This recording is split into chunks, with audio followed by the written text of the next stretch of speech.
분석이 따로 있는 게 아니라 신탁회사에서 구매할 때 자기네 매각하는 공고안이 있어요.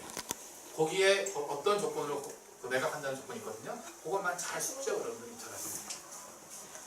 실례로 최근에 어떤 일이 있었냐면 광진구 자양동에 우성 아파트가 있는데 또 건대입구역에 있는 거예요. 건대입구역에 있는 건데 거기 어떤 신탁회사 구매권은 1순위 근저당권이 있는 물건이었는데 이 저당권을 여러분들이 낙찰자가 또 받는 조건인 거예요. 그러니까 뭐 또 받는다고 하니까 기분이 어때요 여러분들? 하고 싶지 않아. 그 다음에 경쟁이 낮아요. 그래서 가만히 생각해 어떤 분이 낙찰을 받으려고 1순위 저당권 금액이 대출을 받은 거니까 그죠? 원금이 있을 거고 또 뭐가 있어요? 이자가 있을 거란 말이에요. 이거를 그 은행에 전화해서 잘 물어봐서 전체 이자율까지 물어보셔가지고 내가 대금을 납부할 때까지 인수할 금액이 나올 거예요. 이걸 감안해서 내가 금액을 쓰는 거예요. 그래서 3억 얼마에 3억 8천에 낙찰을 받아서 4억 정도를 인수한 거죠. 그럼 7억 8천이잖아요. 그죠? 거의 아파트 값은 10억 정도. 한 2억 정도 차이 한 거죠. 물론 그 다음 문제는 뭐예요? 세금을 내가 어떻게 줄여서 할 거예요? 바로 팔게 되면 또 세금이 나오는 거죠. 그죠? 근데 이분은 법인으로 낙찰을 받으셨고 법인으로 임대사업자를 내셔서 조금 길게 갖고 나중에 하시려는 생각이 좀 있으십니다. 그런 것들도 있어요. 그죠? 그러니까 지금 아빠가 내려간다고 하지만 또 지금도 열심히 찾아봐야 돼요. 열심히 해요. 또 지금 또 뭐가 있냐면 2013년 박근혜 정부 때 하우스 투어라고 하잖아요. 그죠? 하우스 투어들의 주택을 사진을 했습니다. 한계 사주라고 해서 대출금 내기 힘들고 이랬던 사람들의 주택을 주택도시기금이라고 하는 재원을 가지고 그 주택들 사줘서 이 사람들 일정 기간 사용해주고 다 내보냈어요. 다 빈집들이에요. 근데 이 집들을 온비드 사이트 통해서 또 109채를 또 팝니다. 어젠가 오늘 공고가 됐어요. 근데 이게 대부분 경매나 공매는 입찰을 하는 거잖아요. 경쟁 입찰을 하는데 얘는 추첨이에요. 그래서 여러분들이 그거에 나와 있는 감정 가격 있잖아요. 그죠? 감정 가격하고 시세랑 비교해서 차이가 좀 나는 거였으면 이거 넣어보는 거죠. 일단 그죠? 당첨되면 돈 버는 거죠. 요거 작년 말에 1차를 했는데 저희 사무실에 같이 계신 분이 하셔가지고 16개 입찰했어요. 다 될 거라는 생각은 꿈에 안 했어요. 왜냐면 16개 다 됐으면 돈도 못 내요. 돈이 없어서. 그 중에 2개가 됐어요. 그래서 노원구 중대동에 상하 아파트가 있었는데 5억 2천을 입찰받았거든요. 30평대를. 5억 9천에 한 달 만에 바로 받았어요. 양도세 내고 한 2천만 원 정도 수익이 생겼어요. 어때요 여러분들? 한 2달 만에 5억 2천 넣어서 2천만 원 벌었어요. 세금 다 띄우고. 할만해요? 아니면 나 같은 그런 거 아니에요? 할만한 거예요? 근데 그분은 그 낙찰 받으신 분은 나 같으면 이런 거 안 한다고 계속 그러는 거예요. 근데 그건 여러분 몫이에요. 그죠? 내가 5억을 투자해서 얼마를 나는 벌면 좋겠다. 이게 기대 수익이 있는데 그 기대 수익이 여러분 몫입니다.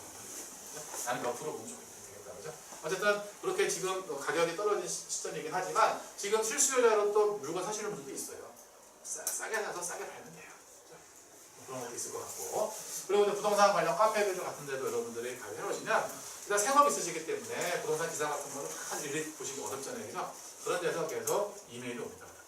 핵심 기사들만 다 정리해 오기 때문에 그런 것들도 여러분들이 꾸준하게 모니터링을 하실 필요가 있을 것 같아요. 그죠? 그 다음에 관심 지역 같은 경우는 우리나라 모든 부동산의 소식이 5대 일간지에는 안 나와요. 그죠? 큰 데들만 나옵니다.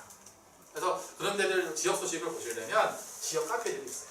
군포, 안양에 가면 대부분 엄마들이 보통 만들어 놨어요. 그죠? 근데 그게 대부분 다 부동산에 관련된 정보들이 되게 많이 나와요. 학군이 어디가 좋고 어디 아파트는 뭐가 장점이고 뭐가 단점이 다 나옵니다. 그런 것들을 통해서 여러분들이 또 정보를 접하는 것도 하나 방법이실 것 같아요. 그죠? 그래, 그렇게 될 것 같고 저거 깜빡거려가지고 정신없네요. 자, 그 다음 거는 아까 말씀드렸습니다. 그죠? 여러분들이 계속 경매 투자를 하시면서 스킬을 계속 가져가실 필요가 있겠다. 익히셔야 된다. 그런 얘기 되는 거고요. 자, 그 다음에 이제 경매 시장 주문 한번 볼게요. 그죠? 이게 이제 잘 안 보이실 것 같긴 한데 이게 이제 이지옥션이라고 하는 이제 경매 회사에서 나오는데 2018년 이게 12월까지 내가 잠정치긴 해요. 그래서 2011년도를 보게 되면 1년에 한 22만 건 정도 경매가 좀 됐다가 어쨌든 그래프를 봤더니 추세가 어때요? 떨어지고 있어요. 서브프라임 사태가 터졌을 때 많은 전문가들이 경매 요건 엄청 나온다 했어요. 안 나왔습니다. 왜 안 나왔어요? 제가 봤을 때는 저금리 기조 때문에 안 나온 거예요. 이자는 낼 수 있는 거니까. 근데 지금 어쨌든 금리 상승기고 하니까 계속 떨어지다가 최근에는 금리 올라가니까 조금씩 올라갈 여지도 조금 있어 보이긴 해요. 어쨌든 뭐 경매물건이 많이 나오면 사회적으로도 약간 또 어디 또 아프신 거예요. 그죠? 적당히 나와줘야 좋은 건데 그죠? 어쨌든 이제 경매물건은 많지는 않아. 근데 경매하시는 분들은 많아요. 그죠? 그래서 여러분들이 이런 경쟁 속에서 어떻게 또 돈을 벌어야 될지도 잘 연구해야 되고 그래서 혼자는 되게 힘든 거예요. 아이디어 모으고 바쁘게 뛰어다니시고 하다 보면 그래서 돈을 벌 수 있게 되는 물건도 있을 수 있다. 그런 게 되는 거죠. 그죠? 이게 뭐 경매사보다 물건 수치는 틀린데 수치로 통계치의 방향 다 똑같습니다. 대법원사에서 나온 수치도 마찬가지고 제가 공부했을 건 부동산 대도 마찬가지입니다. 물건 수는 지금 많지가 않습니다.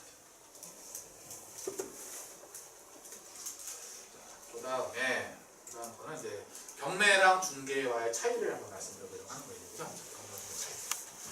부동산 취득할 때는 이제 여러 가지 방법이 있다고 말씀드렸는데 일단 경매를 취득도 가능하지만 중개로도 취득이 가능한데 원칙적으로 중개 시장에서는 모든 권리가 인수라고 적혀 있어요.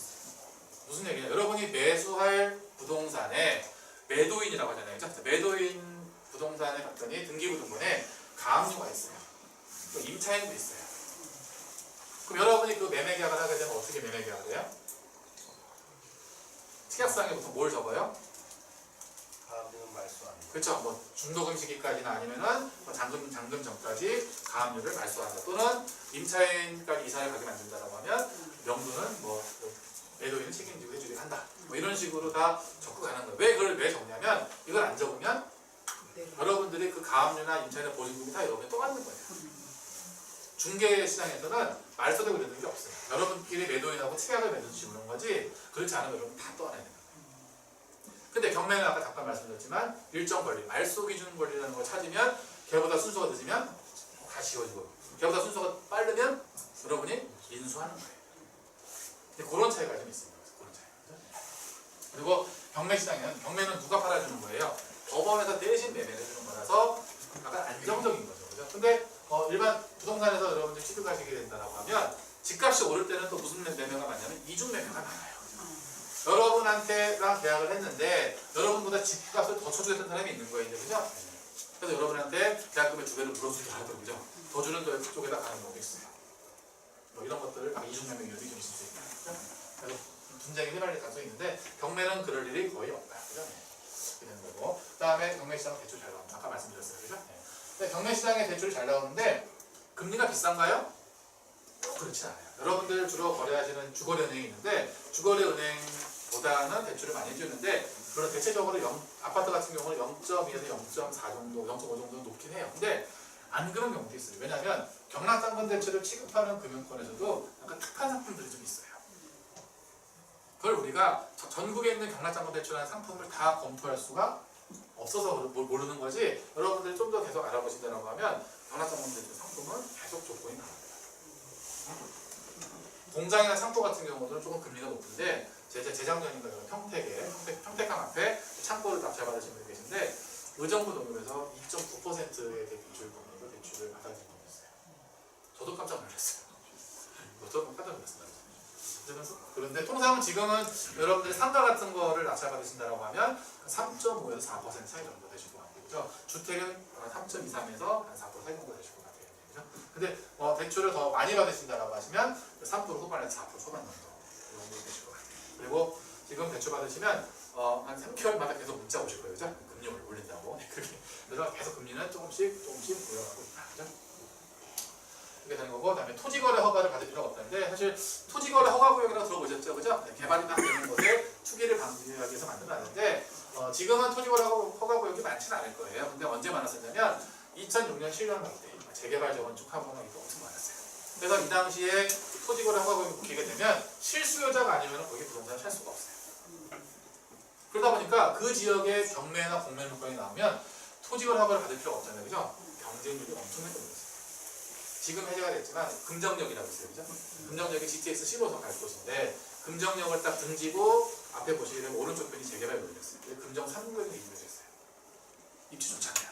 사업이 잘 될 줄 알았었고 그 당시에 전용 면적도 6편, 빌라 같은 게 대지권이 6편 정도 되는 게 평당 4천만 원씩 했었어요. 그러니까 2억 4천인 거예요. 엄청 비싸지. 비싼데도 불구하고 그런 게 경매만 나오는 사람들이 막 20-30명이 모였었어요. 근데 거기 지금 어떻게 됐어요? 재개발 구역 해제됐습니다. 해제됐어요 지금. 어쨌든 그래서 토지걸 허가구역 내 토지를 사신다라고 하시면 경매나 공매를 활용하시면 허가를 받을 필요가 없다. 왜냐하면 법원에서 해주는 거기 때문에 허가를 받은 걸로 보는 거예요.